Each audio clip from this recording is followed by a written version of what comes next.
அன்பு நண்பர்கள் அனைவருக்கும் வணக்கம். குப்பையில் கிடக்கிற இது வந்து கோபுரம் வந்து குப்பையில் கிடக்குதுன்னு சொல்லுவாங்க.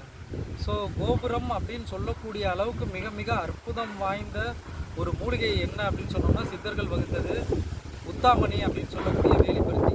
ஏன் இதுக்கு பேர் வந்து உத்தாமணியை வந்து வேலிப்பருத்தி அப்படின்னு சொல்கிறாங்கன்னா, தமிழர் மருத்துவத்தில் பழமையான மருத்துவத்தில் வந்து எந்த ஒரு காயப்பட்டாலும் அடிபட்டாலும் சதையே கிழிஞ்சு தொங்குனாலும் அதோட சாரை புழிஞ்சு பூசிட்டு அவங்க பாட்டுக்கு நடந்து போயிட்டு இருப்பாங்க. ஃபார் எக்ஸாம்பிள், இப்போ ஒரு ஆடு கீழே விழுவுது, காயப்படுது அப்படின்னா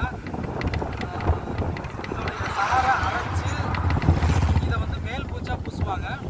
ஸோ இது வந்து வர்ம மருத்துவத்தில் வந்து பிற்காலத்தில் வந்து போர் கலைகளில் வந்து இதை வந்து மருத்துவத்தில் மிக மிக முக்கியமாக வர்மக்கலைக்கு இதை வந்து நம்ம பயன்படுத்தி இருக்கிறோம்.